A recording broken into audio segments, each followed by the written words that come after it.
Ustedes saben que a todos nosotros nos gustaría conocer el futuro. Ciertamente nos equivocaríamos menos y podríamos siempre acertar, ¿no es cierto? Iríamos a la ruleta y siempre ganaríamos. Pero hay una razón por la cual nosotros no conocemos el futuro. Es decir, la forma en que nosotros conocemos lo que llamamos nuestra inteligencia, que es propia de los seres espirituales y que en nosotros se da en su rango ínfimo porque venimos los hombres, los ángeles y Dios en la escala de los seres inteligentes, de los seres espirituales que tienen inteligencia y voluntad. Pero ¿cómo conocen nuestra inteligencia? Bueno, nuestra inteligencia conoce el pasado por una función que se llama la memoria. Nosotros recordamos el pasado, no siempre recordamos todo, no siempre recordamos lo que quisiéramos recordar, algunas veces olvidamos cosas que quisiéramos recordar, pero tenemos un conocimiento del pasado que llamamos memoria. Religiosamente, ¿para qué tenemos memoria? Bueno, la memoria la tenemos para dos cosas, una para agradecer y la otra para pedir perdón. Es decir, cuando nosotros recordamos, hacemos memoria y agradecemos porque, mira, en tal momento el agua me llevaba al cuello, yo no sabía qué hacer y sin embargo salí adelante porque Dios me ayudó. Y fíjense que la Biblia en gran parte es un libro de historia, en donde el pueblo de Israel sobre todo recuerda su historia, es decir, éramos esclavos en Egipto, Dios enfrentó al faraón a través de Moisés, abrió para nosotros las aguas del Mar Rojo, nos alimentó en el desierto, nos llevó a la tierra prometida que emana leche y miel. Y entonces siempre hacían memoria agradecida del pasado en el que parecía que las cosas salían mal, pero después salieron bien. Y esa función de la memoria agradecida es muy importante. Y es muy importante en lo religioso, porque si no, nosotros tenemos bastante tendencia a adueñarnos. Es decir, cuando nos van mal las cosas, Dios mío, ayúdame. Después nos ayuda y después, pero qué bien hablé, qué bien hice las cosas, pero mirá cómo pude arreglar, cómo pude solucionar. Es decir, nosotros le robamos muchas veces a Dios. ¿Y se acuerdan ustedes esos 10 leprosos que fueron curados por Jesús y que solamente uno volvió a agradecer? Bueno, algo así debe pasar, es decir, los otros 9 leprosos también se curaron gracias a Dios, pero se fueron tan tranquilos, ahora sanos, a vivir esa nueva vida que la salud les iba a permitir. Pero solamente uno se acordó de esa memoria agradecida y volvió, porque era extraordinario, es decir, él no se curó, lo curaron, lo curó Jesús. Y entonces la memoria es muy positiva cuando nosotros hacemos memoria agradecida y además calma mucho, pacifica mucho, porque evidentemente al recordar lo que ha pasado en el pasado, vieron el Salmo que dice, no se ha acabado el amor del Señor, no se ha agotado su misericordia, es decir, si no se acabó y no se agotó, entonces, bueno, si lo hizo en el pasado, lo hará también en el presente y en el futuro. Y entonces el recordar con agradecimiento nos hace mucho bien. Por otra parte, el recordar nos hace ver que Dios fue muy bueno, pero nosotros no siempre fuimos muy buenos.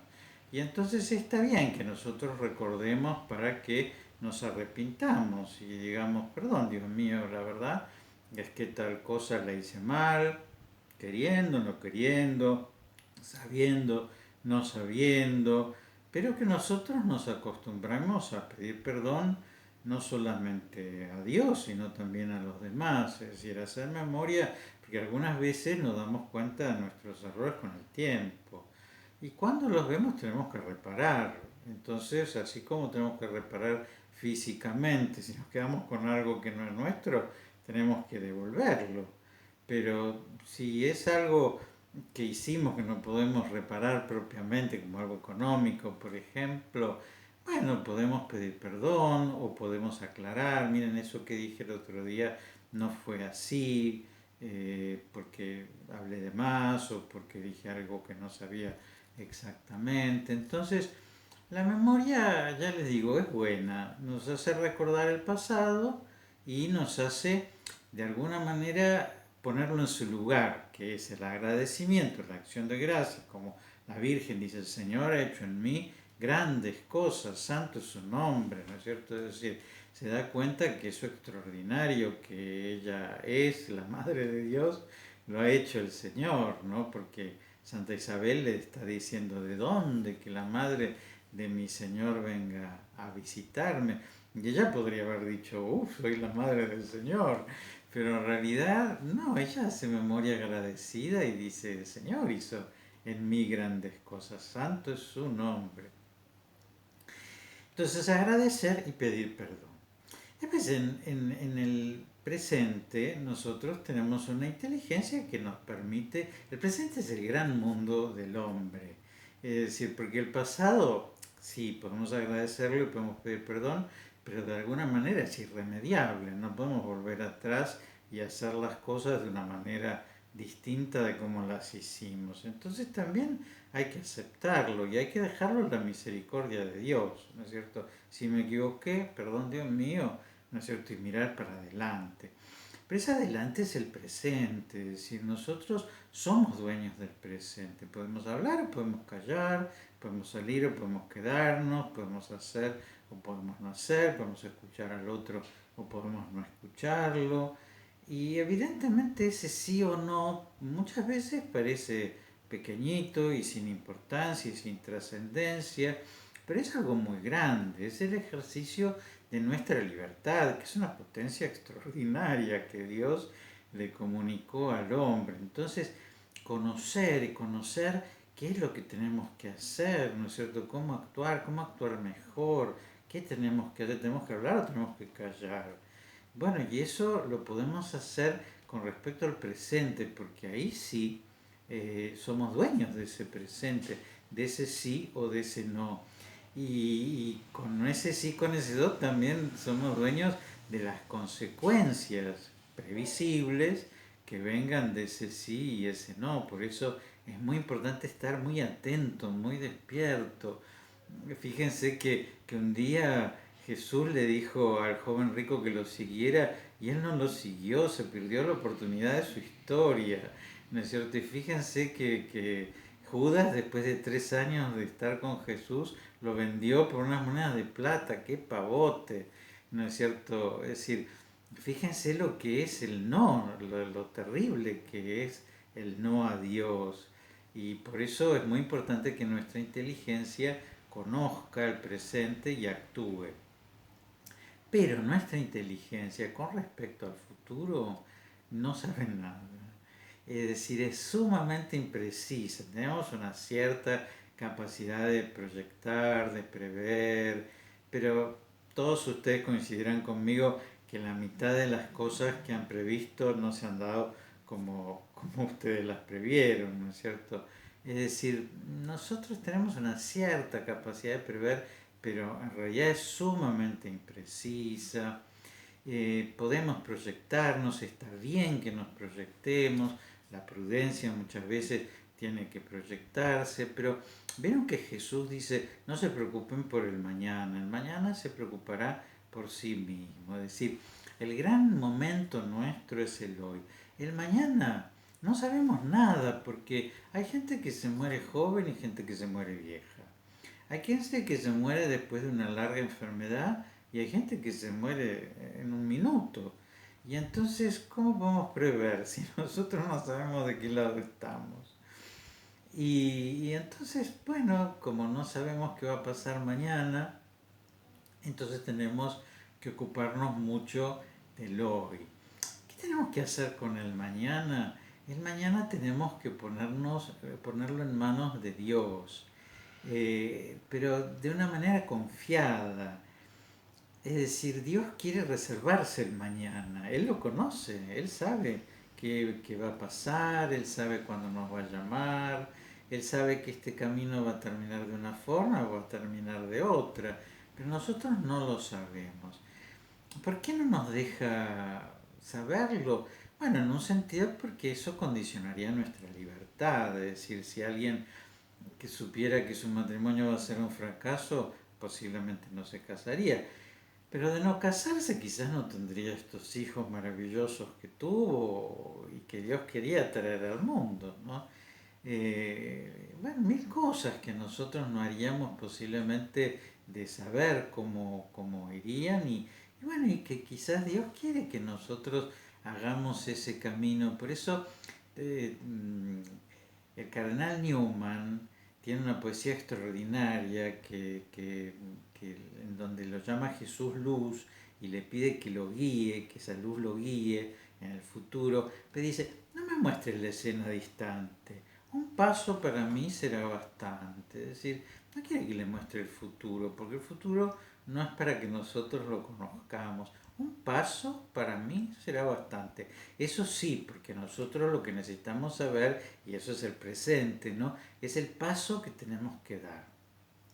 Y después descansar, porque en el fondo aquel que conoce nuestro futuro es el que más nos ama. Entonces, evidentemente todo lo que pasa o él lo permite o él lo quiere y todo va a utilizarlo porque es todopoderoso para nuestro bien. Él nos ama infinitamente y entonces, bueno, nuestro futuro está en manos de él, nosotros descansamos como un chico, ¿no es cierto? Descansa en sus padres, ¿no? Que vamos a comer hoy no tienen ni idea, ¿no es cierto? Bueno, lo que ellos resuelvan, eso es lo que voy a hacer, voy a ir de vacaciones, voy a estudiar. Bueno, ellos van a ir resolviendo y van a ir resolviendo lo mejor para mí.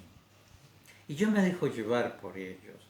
Y de esa manera nosotros tenemos que descansar el futuro en manos de nuestro Padre. Bueno, esta es la razón por la cual nosotros pensamos que la adivinación es mala, ¿no es cierto? Es decir, querer nosotros conocer el futuro para manipularlo, ciertamente, para poder actuar, es malo porque Dios no ha querido que lo conozcamos y nosotros tenemos que respetar las reglas que Dios pone en las cosas y por eso a Él no le gusta que nosotros escudriñemos ese futuro. Les leo lo que dice el Catecismo de la Iglesia. Dice, Dios puede revelar el porvenir a sus profetas o a sus santos. Sin embargo, la actitud cristiana justa consiste en entregarse con confianza en las manos de la providencia en lo que se refiere al futuro y en abandonar toda curiosidad malsana al respecto. Sin embargo, la imprevisión puede constituir una falta de responsabilidad.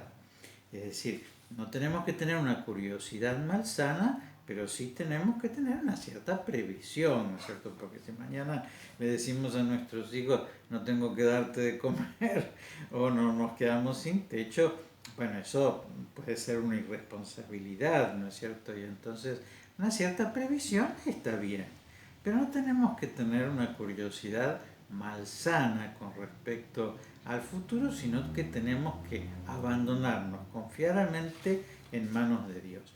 Y en el número siguiente, en el 2116 del Catecismo de la Iglesia Católica, dice, todas las formas de adivinación deben rechazarse. El recurso a Satán o a los demonios, la evocación de los muertos u otras prácticas que equivocadamente se suponen develan el porvenir. La consulta de horóscopos, la astrología, la quiromancia, la interpretación de presagios y de suertes, los fenómenos de visión, el recurso a mediums, encierran una voluntad de poder sobre el tiempo, la historia y finalmente los hombres, a la vez de que un deseo de granjearse la protección de poderes ocultos. Están en contradicción con el honor y el respeto mezclados de temor amoroso que debemos solamente a Dios, ¿no? Es decir, que eso es una falta de respeto, ¿no es cierto?, el que nosotros querramos meternos, como si nos metiéramos en la casa del otro, ¿no?, en el campo del otro. Bueno, y fue una falta de respeto, porque es la propiedad del otro. Bueno, el futuro es propiedad de Dios, y nosotros, si queremos respetarlo, si tenemos temor suyo, temor ese lindo, ¿no?, de hijo, tenemos que confiadamente dejarnos en sus manos. Eso hace bien, nos da una gran libertad y nos pone solamente frente a nuestro presente para aprovecharlo lo mejor que podemos. Eso que carpe diem dicen, ¿no es cierto?, los romanos, es decir, aprovecha el momento, aprovecha el instante. Eso es lo que tenemos que hacer, ¿no es cierto? Aprovechar nuestros momentos, porque un sí o un no puede ser de una enorme trascendencia. Les dejo la bendición, que Dios los bendiga y los proteja en el nombre del Padre y del Hijo y del Espíritu Santo.